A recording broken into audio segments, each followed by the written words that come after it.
The mining station's alarms screamed through the corridors as Captain Sarah Martinez pressed her back against the cold metal wall. Red warning lights bathed everything in an angry crimson glow. Outside the viewport, 3 massive ships hung in, spaced like dark monuments against the stars. Ships unlike anything humanity had ever seen. "Captain, they're requesting communication." Lieutenant Torres called from the bridge, his voice cracking with fear. "But the translation matrix, it's not working properly. The signals are too complex."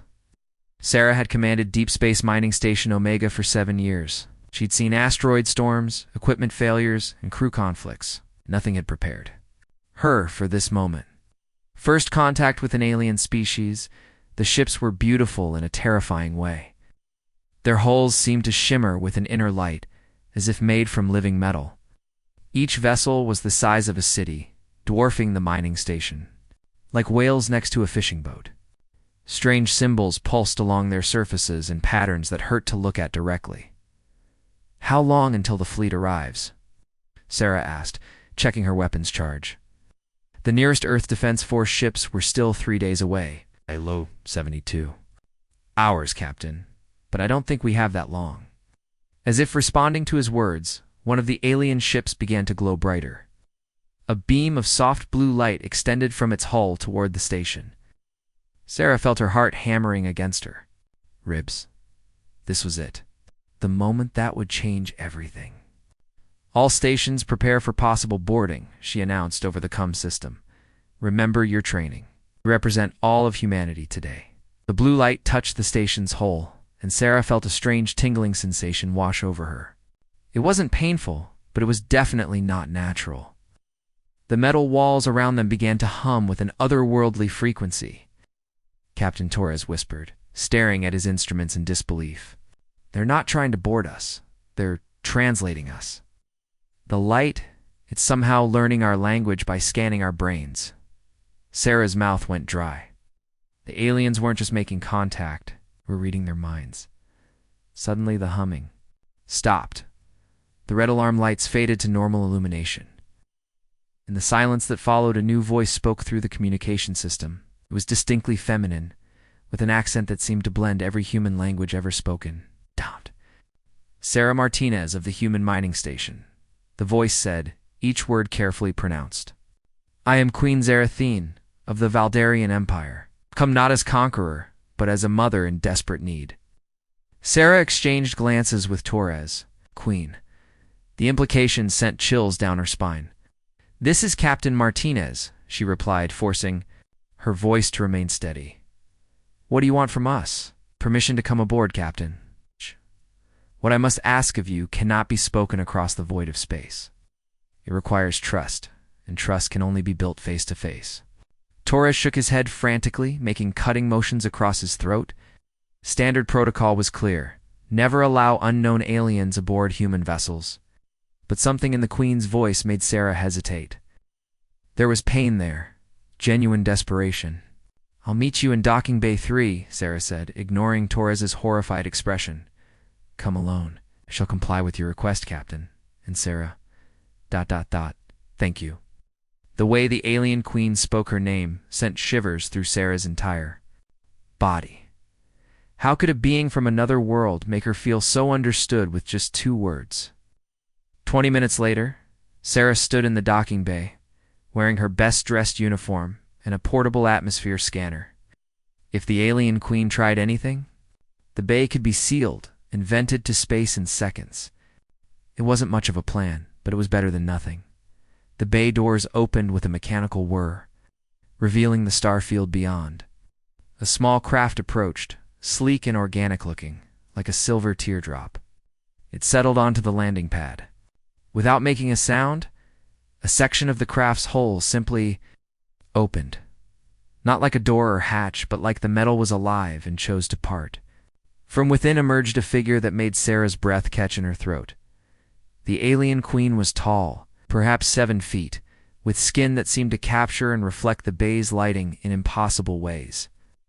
Her features were humanoid, but refined, as if humanity were a rough draft, and she represented the final masterpiece. Long hair that shifted colors like oil on water flowed down her back. But it was her eyes that truly captivated Sarah. They were the deep purple of nebulae, ancient and wise and infinitely sad. "Captain Martinez," Queen Zarathine said, inclining her head gracefully. "You honor me with this meeting?" "Your Majesty," Sarah replied, not sure if that was the correct form of address, but hoping it would suffice.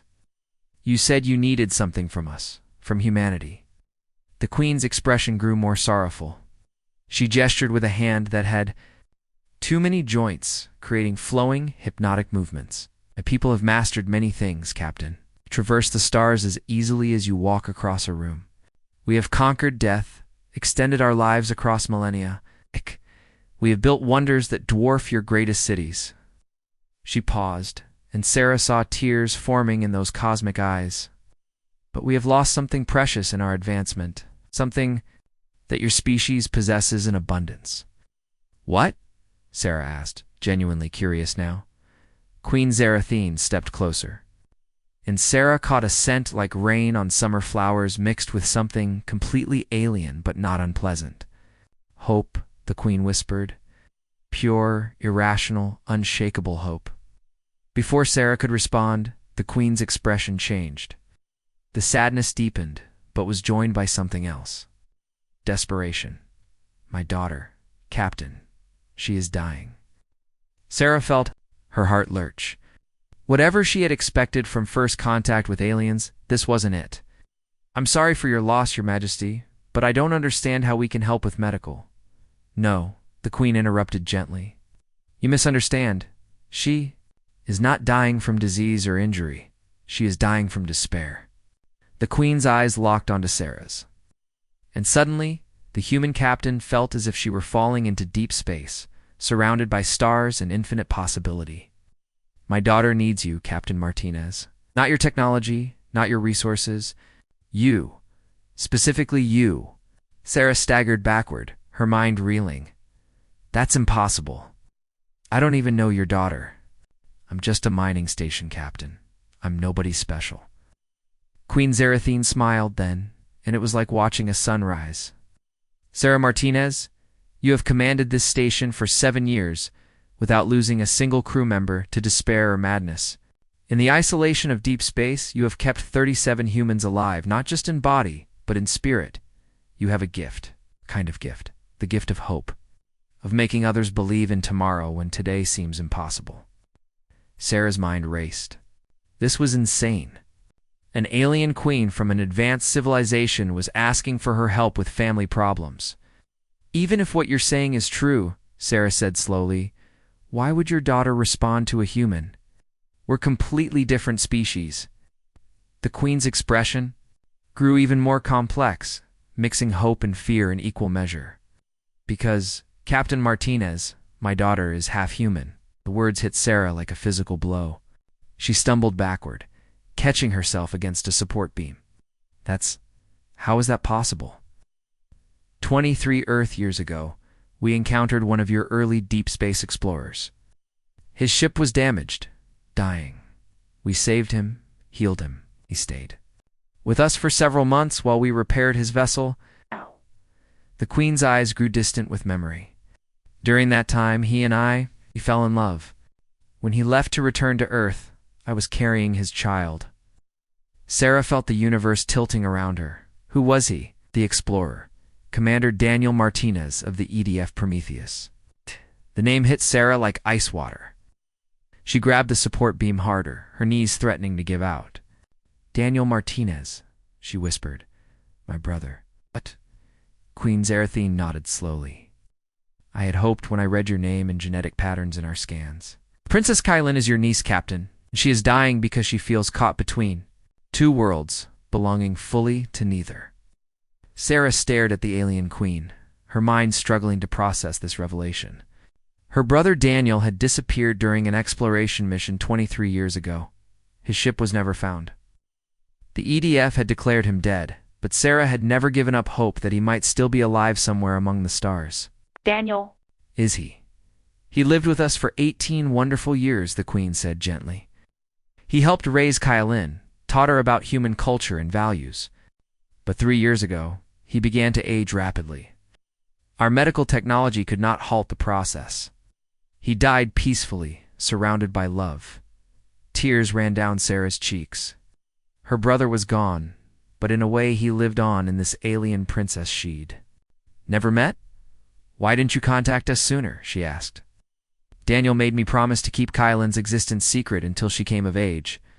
He feared your military would see her as a threat or a weapon to be used. But now she's in trouble, and you need help. Queen Zarathine nodded. She has inherited the best and worst of both our peoples. Human emotion and creativity, but also human despair. Valdarian intelligence and longevity, but also our tendency toward isolation. She feels like an outsider in both worlds. And you think I can help her? I think you are the only one who can help her. You carry your brother's genetic patterns, his memory, but more than that, you carry hope. The same hope that kept you believing Daniel might still be alive all these years. Sarah wiped her eyes and straightened her shoulders. The implications were staggering, but the choice was simple. What do you need me to do? Whoa, the queen's face lit up with relief and gratitude. Come with me to our homeworld. Meet your niece. Show her that she can be proud of both sides of her heritage. That could take months.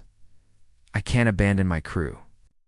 Time moves differently in our space, Captain. What seems like months to you will be mere weeks in this reality. Your crew will barely notice your absence. Sarah hesitated. Everything about this situation screamed trap or delusion. But looking into Queen Zarathine's eyes, she saw only sincerity and desperate love for a child.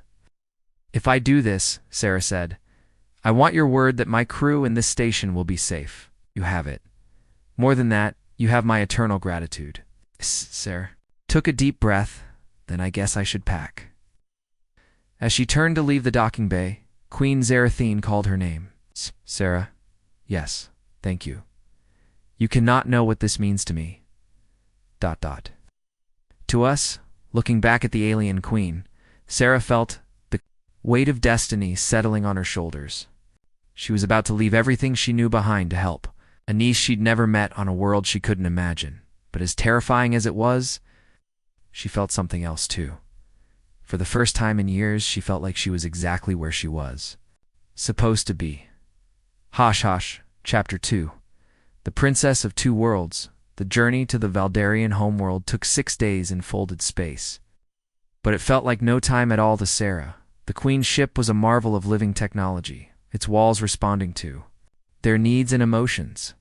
During the voyage, Zarathine told her more about Kylan, painting a picture of a brilliant but tormented young woman caught between two vastly different cultures. She speaks 17 languages fluently, the Queen explained as they watched. Stars blur past the viewport. She's mastered both human and Valdarian mathematics. She can compose music that makes our finest artists weep, but she cannot find peace within herself. What triggers her despair? Sarah asked. Everything and Nothing, a human historical documentary about war and prejudice. A Valdarian ceremony where she feels too emotional to participate properly. The simple act of looking in a mirror and seeing features that mark her as different from everyone around her. Sarah nodded, understanding more than she cared to admit. She'd felt like an outsider her entire life, though for much simpler reasons. Has she ever tried to contact Earth? To learn about her human heritage directly? Queen Zarathine's expression darkened. That's part of the problem. 2 years ago, she intercepted some of your planet's communication broadcasts. News reports, entertainment programs, political speeches. What she saw convinced her that humans would never accept someone like her. What did she see? Wars fought over skin color differences, political leaders speaking hatred about immigrants, and outsiders. Fear and violence directed at anyone who looks or thinks differently. Sarah winced. Humanity's history wasn't exactly a shining example of tolerance and acceptance. But she didn't see the other side, did she? The progress we've made, the people who fight for acceptance and understanding. No. And when I tried to explain that these broadcasts didn't represent all of humanity, she accused me of lying to protect her feelings. The ship began to slow as they approached the Valdarian system. Through the viewport, Sarah could see a golden star surrounded by 7 worlds, each one glowing with what looked like city lights. "We're here," Queen Zerathine announced. "Welcome to Valdara Prime." The capital city was unlike anything Sarah had ever imagined. Instead of the sterile metal and glass structures she expected from an advanced civilization, the Valdarian buildings seemed grown rather than built. Organic curves flowed seamlessly into each other, creating a cityscape that looked more like a vast garden than an urban center. "It's beautiful," Sarah breathed. Daniel said the same thing. He spent months walking these streets, marveling at how we integrated nature with technology. They landed at the Royal Palace, a complex of interconnected domes that crowned the city's highest hill. As they disembarked, Sarah noticed Valdarian citizens stopping to stare at her. Their expressions weren't hostile, but they were clearly curious about the strange alien in their midst. "Don't mind the attention," Queen Zerathine said softly. "Most of my people have never seen a human before. You're quite exotic to them." "Great. I know how that feels." They entered the palace through halls lined with what looked like flowing water, but felt solid underfoot.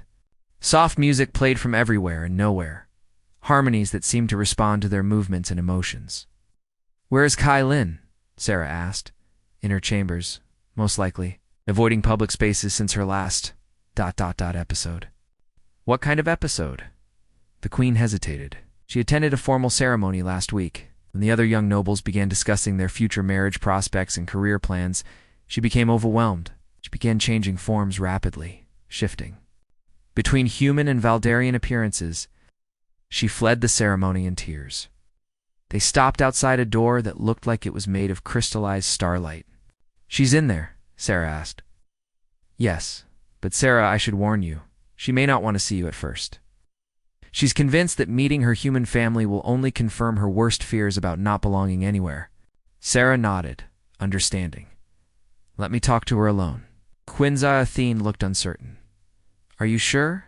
She can be intense when she's upset. I can handle intense.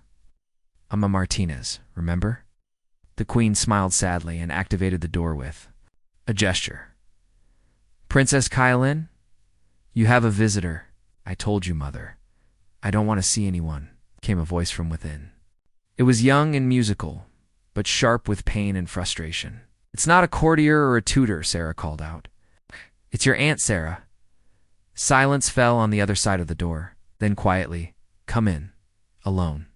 Sarah stepped through the doorway into a room that took her breath away.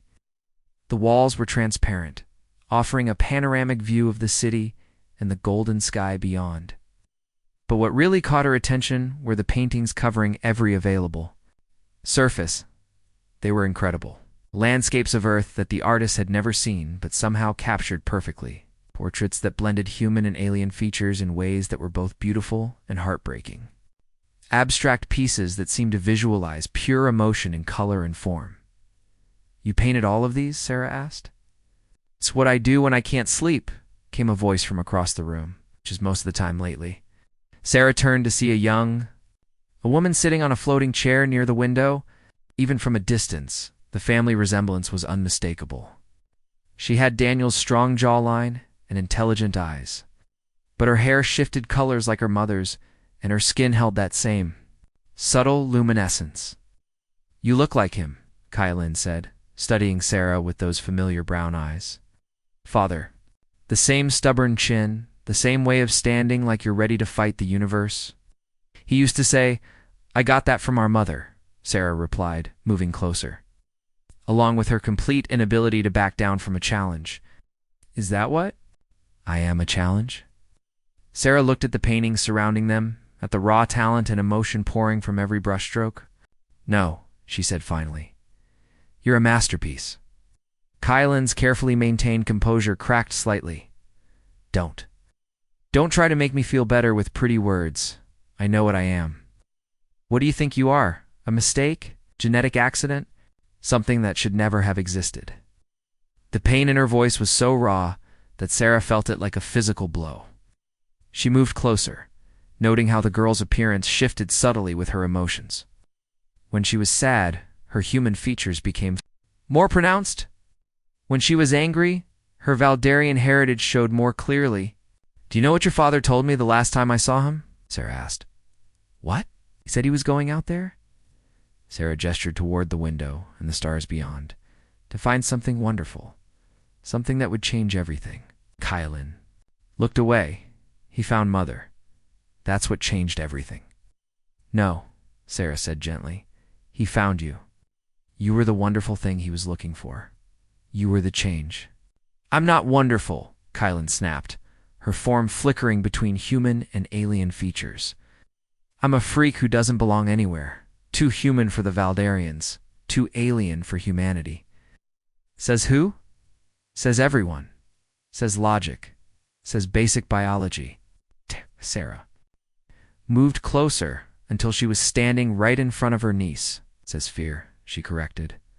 Says the voice in your head that's convinced you that being different is the same as being wrong. Kylan stood up abruptly, her chair floating away from her. Easy for you to say. You've never been the only one of your kind in the entire galaxy, haven't? The question stopped Kylan short.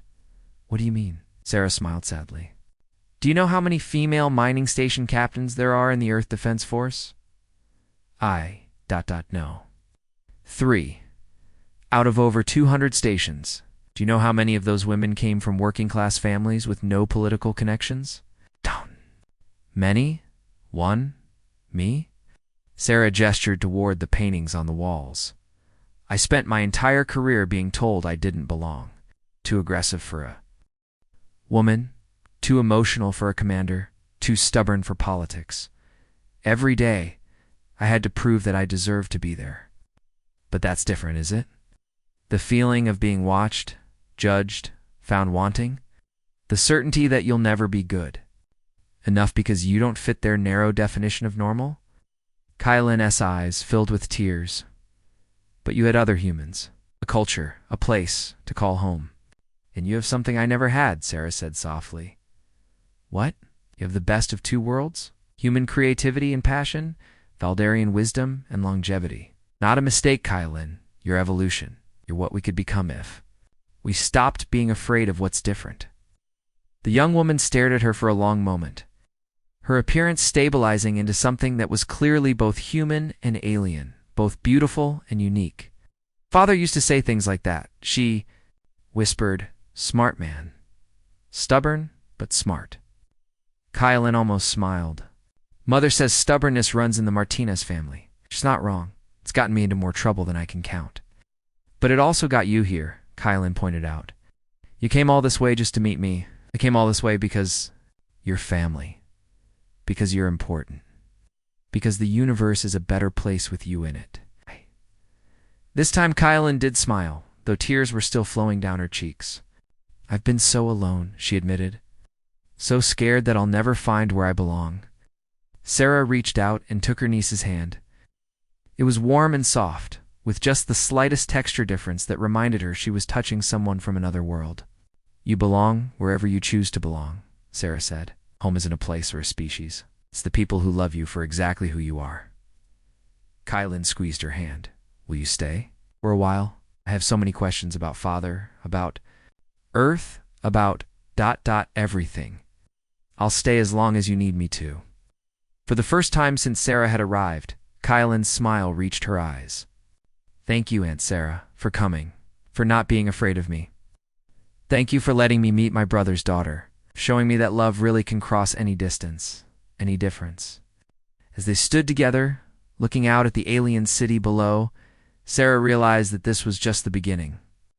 Helping Kylan would take time, patience, and probably more family stubbornness than either of them knew they possessed. But looking at the hope growing in her niece's eyes, Sarah knew it would be worth it. The real challenge, however, was about to begin, Chapter 3. The test of worlds 3 weeks into Sarah's stay on Feldara Prime. An urgent message arrived that changed everything. Queen Zarathine burst into the garden where Sarah and Kylan were sharing stories about Daniel. Her usual composed demeanor cracked with worry. Sarah, I need your help, the Queen said without preamble. The Galactic Council has learned about Kylan's existence. Sarah felt ice form in her stomach. How? We're not sure. But they're demanding a formal evaluation to determine if human Valdarian hybrids pose a threat to galactic stability. Kylene went pale, her appearance flickering rapidly between forms. They want to study me like a lab specimen. Worse, Queen Zerathine said grimly.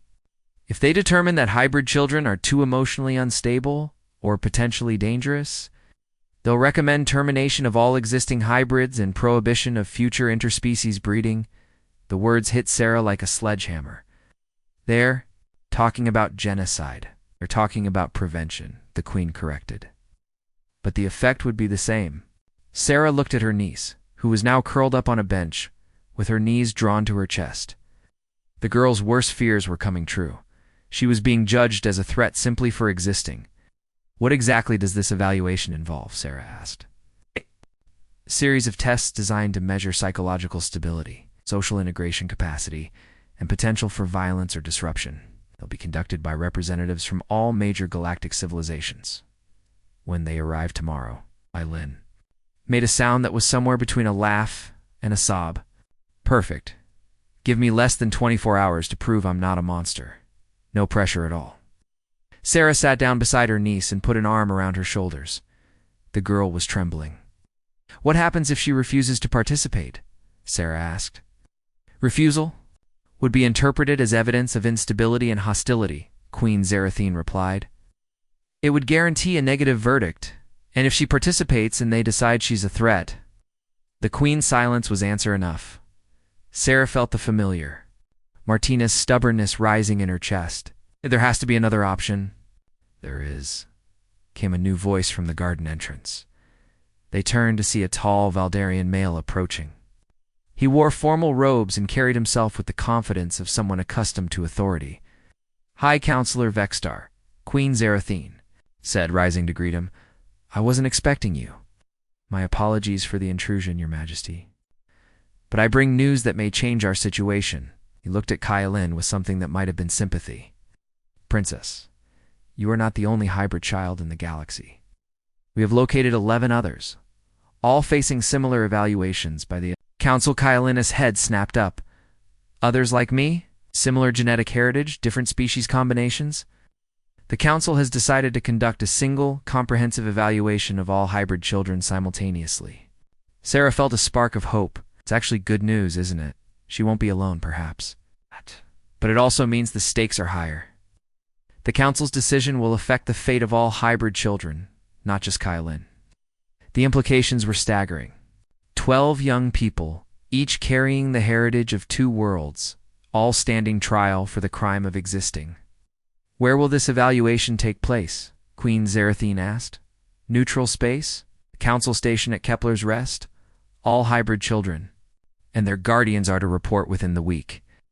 Sarah stood up, her mind already working through possibilities. What exactly are they testing for? Psychological stability? Social adaptability? Something they call civilization integration potential? High Counselor, Vextar replied. In essence, they want to determine if hybrid children can function in normal society without causing disruption. That's completely subjective, Sarah protested. What one species considers disruptive, another might see as creative or innovative. Precisely why this evaluation is so dangerous, the Counselor agreed. The standards will be set by species that have never experienced hybrid children themselves. Kylene stood up abruptly. Want to do it? Everyone stared at her. Kylene, no, her mother said immediately. It's too risky. Everything is risky, Mother. But for the first time in my life, I have a chance to prove that I'm not a mistake, that none of us are mistakes. She looked at Sarah with determination burning in her eyes. Aunt Sarah, you said I was evolution, that I represented what species could become if they stopped being afraid. Here's my chance to prove it. Sarah felt pride and terror warring in her chest.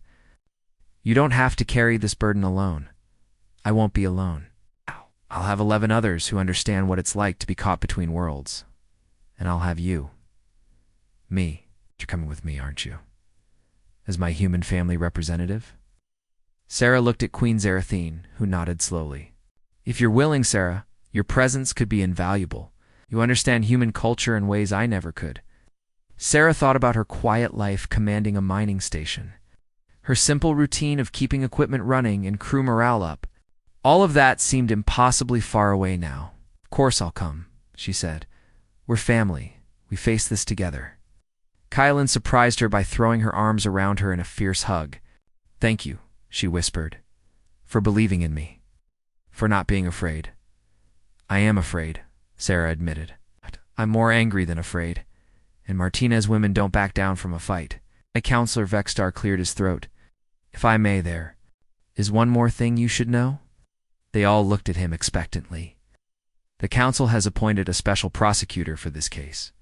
Someone whose job it will be to present evidence that hybrid children pose a threat to galactic stability. Who? Queen Zerathine asked. Baster Korokstol of the Hegemony. He's built his entire career on the principle that genetic purity is essential for civilization stability. Sarah felt her blood run cold. She'd heard of the Hegemony. They were a militaristic species that had conquered half a dozen worlds through superior technology and absolute intolerance for differences. He'll try to make us look like monsters, Kylan said quietly. Yes, the counselor agreed. He will. Then we'll just have to prove him wrong, Sarah said firmly. All of us together. As they began planning for the journey to Kepler's Rest, Sarah couldn't shake the feeling that they were walking into a trap. But looking at her niece's determined face, she knew they had no choice. The future of hybrid children across the galaxy would be decided in the next few days. And somehow a mining station captain from Earth had become one of their primary advocates. The universe, Sarah reflected, had a twisted sense of humor. But if the Galactic Council wanted a fight, they were about to get one. And they were about to learn that you never underestimate the stubborn hope of the Martinez family. Chapter 4. The Trial of Tomorrow. The council station at Kepler's Rest was a massive structure that hung in the void between star systems. Neutral territory claimed by no single species. As their transport approached the docking bay, Sarah got her first look at the other ships. That had arrived for the evaluation. 12 vessels from different worlds, each carrying a hybrid child and their family. The sight should have been hopeful, but Sarah couldn't shake the feeling that they were flying into a trap. Look, Kylan whispered, pointing to one of the other ships. Through its viewports, they could see a young person with what looked like crystalline skin, talking animatedly to their guardians. Oh, that must be one of the others, Sarah said. Your cousins, I guess. For the first time in weeks, Kylan's face lit up with genuine excitement. I'm going to meet them. All of them. People who actually understand what it's like to be me. The docking procedure was formal and cold. Council security officers escorted each family group to separate quarters, keeping the hybrid children isolated from each other until the evaluation could begin. Their assigned quarters were comfortable but clearly designed for observation. Sarah noticed the subtle sensors embedded in the walls, and the way their conversations seemed to echo slightly, as if being recorded. They're watching us, she told Queen Zerathine quietly. Of course they are. We're specimens in their grand experiment. That evening, a council representative arrived to brief them on the evaluation process. She was a tall, elegant being with silver skin and multiple arms, each ending in delicate, precise hands. I am Coordinator Silthan, she announced. I will be overseeing the evaluation procedures. What exactly will these procedures involve? Queen Zerathine asked. A series of tests designed to measure psychological stability, social integration, capacity, and potential threat levels. The hybrid subjects will be evaluated both individually and as a group. And how long will this take? Sarah asked. 3 days. On the 4th day, the council will deliberate and render their verdict. Kylan, who had been quiet throughout the briefing, finally spoke up. What happens if you decide we're too dangerous to exist? Coordinator Silthan's expression didn't change. That outcome has not been predetermined. The evaluation will be conducted fairly and objectively. It wasn't an answer, and they all knew it. After the coordinator left, Sarah found herself alone with Kylan on the quarter's small observation deck. I'm scared, Aunt Sarah, the girl admitted, her appearance flickering between human and Valdarian features as her emotions fluctuated. I know, I'm scared too. What if they're right? What if I really am too unstable, too dangerous? Sarah took her niece's hand. Then they'll have to explain why someone so dangerous spent 3 weeks helping me understand alien botanical techniques and teaching me to paint nebula formations. Kylan almost smiled. That's not very threatening behavior, is it?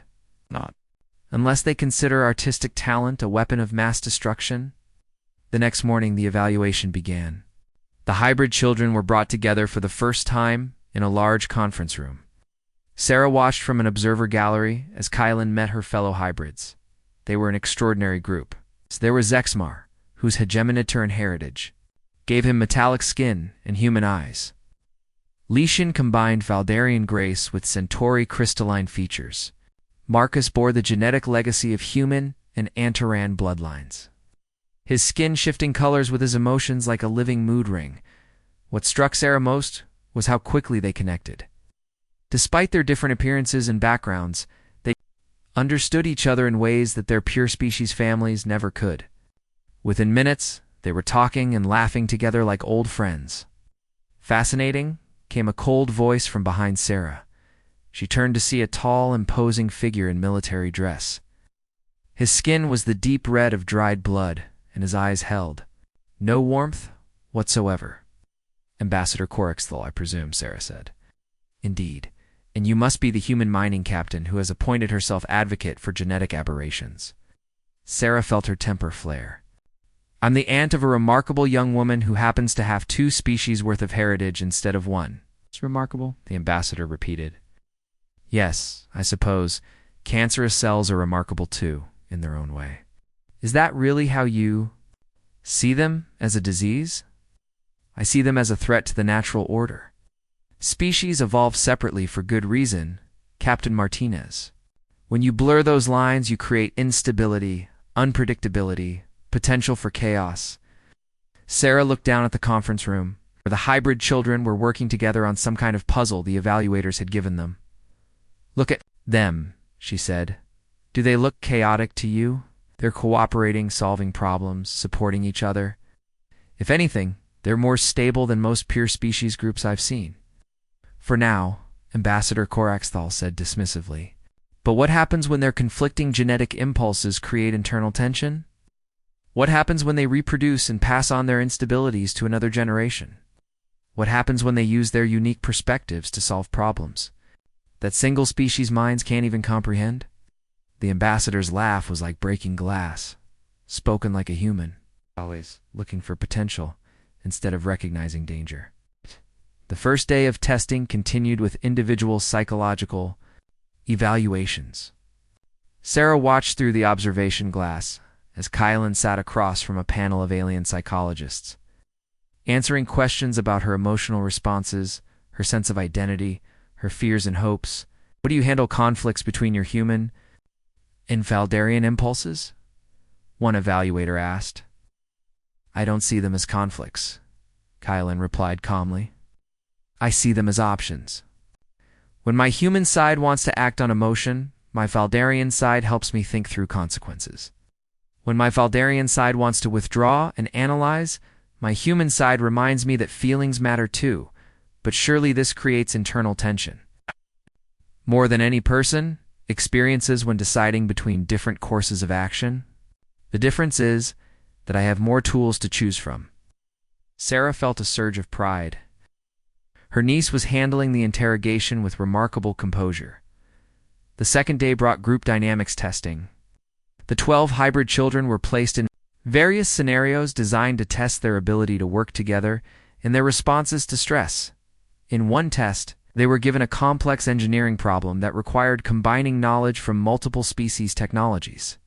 Not only did they solve it faster than any single species group on record, but they came up with 3 different solutions, each one elegantly incorporating elements from multiple cultures.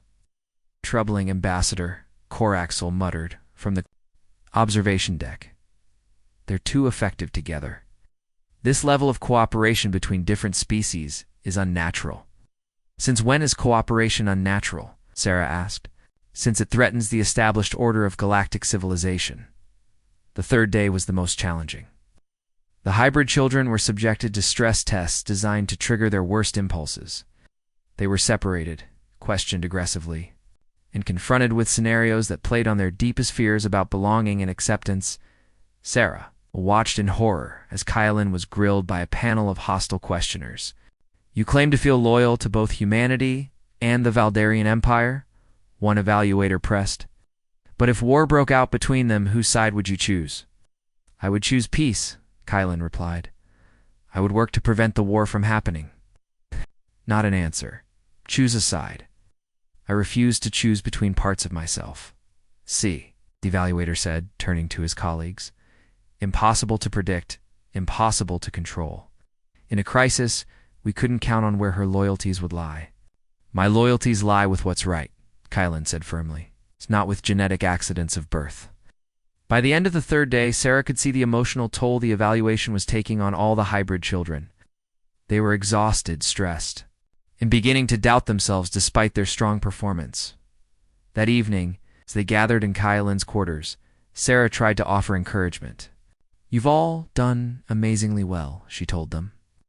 "You've shown intelligence, cooperation, emotional maturity, and moral courage." "But it won't matter," said Marcus, the human Antaran hybrid. "They've already made up their minds. We're threats because we don't fit their categories." "Some of them, yes," Sarah admitted, "but not all. There are council members who've been impressed by what they've seen." "How do you know?" asked Sexmar. "Because I've been talking to them, building alliances, making arguments, doing what politicians."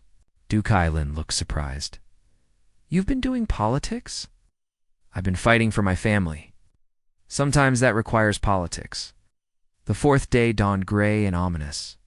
The council chamber was a vast amphitheater with representatives from dozens of species arranged in concentric circles around a central platform.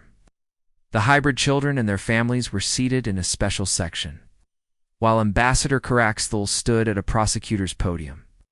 "Honorable council members," he began, his voice carrying clearly through the chamber, "we are here to determine the fate of genetic anomalies that threaten the stability of galactic civilization." He gestured toward the hybrid children. "These beings represent a dangerous experiment in uncontrolled genetic mixing. They possess unpredictable emotional responses, divided loyalties, and the potential for catastrophic psychological breakdown." Sarah felt her hands clench into fists as the ambassador continued his attack. More troubling still is their demonstrated ability to work together across species lines. This coordination could easily be turned toward subversive or destructive purposes, Your Honor, Sarah said, standing up despite protocol. "Captain Martinez," the council chair warned, "you are not authorized to speak at this time." "With respect, Your Honor, I am the only pure human here. If this council is going to make decisions about human hybrid genetics, shouldn't you hear from someone who represents humanity's interests?" Murmurs rippled through the chamber. After a brief consultation, the chair nodded. "You may address the council, Captain Martinez." Briefly. Sarah walked to the center platform, acutely aware that hundreds of alien eyes were watching her every move. "Honorable council members," she began, "Ambassador Coraxel is asking you to condemn these children for their greatest strengths. He calls their cooperation dangerous coordination. I call it hope for a better future." She gestured toward Kylan and the other hybrids. "These young people don't see species differences as barriers to overcome. They see them as resources to share. They don't think in terms of us versus them. They think in terms of all of us together. And why should that not concern us?" Called out a council member from the Regellian delegation. "Because the challenges facing our galaxy require exactly that kind of thinking," Sarah replied. "Climate changes that affect multiple worlds, trade disputes that cross species lines, threats that no single civilization can handle alone."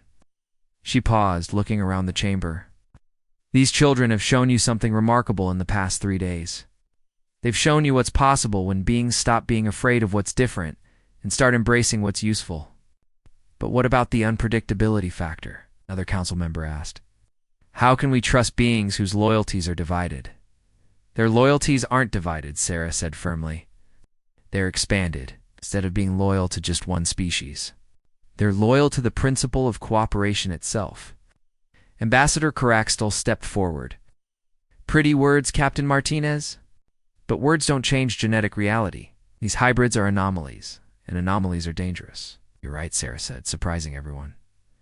They are anomalies. So was every great leap forward in galactic history. So was first contact between any two species. So was the formation of this very council. Looked directly at Kylin, who was watching with tears in her eyes. Evolution doesn't happen through playing it safe. It happens through brave souls. Willing to become something new, the chamber fell silent. Sarah could hear her own heartbeat as she waited for the council's response. The council will deliberate, the chair announced finally. We will reconvene in 2 hours with our verdict. As the assembly broke up, Sarah made her way back to Kylin's side. That was incredible, Aunt Sarah, the girl whispered. Thank you. Don't thank me yet. You don't know how this will go. It doesn't matter, Kylin said, surprising her. Whatever they decide, you've shown me something important. What's that? Said I don't need their approval to know who I am? I'm not an anomaly or a mistake. I'm Kylin Martinez, daughter of two worlds, and that's exactly who I'm supposed to be. Sarah felt tears flowing down her cheeks as she hugged her niece. Yes, she whispered. That's exactly who you're supposed to be. 2 hours later, they reconvened in the council chamber. The tension was so thick it seemed to have physical weight. After extensive deliberation, the chair announced. The council has reached a decision regarding the status of hybrid children in galactic society. Sarah held her breath. We find that while hybrid children do present unique challenges, they also demonstrate remarkable potential for positive contribution to galactic civilization. A collective exhale swept through the hybrid families. Therefore, the council rules that hybrid children shall be granted full citizenship rights in galactic society, with the following provisions. First, a support network will be established to help hybrid children connect with others of similar background. Second, educational. Programs will be developed to help all species better understand and integrate hybrid individuals.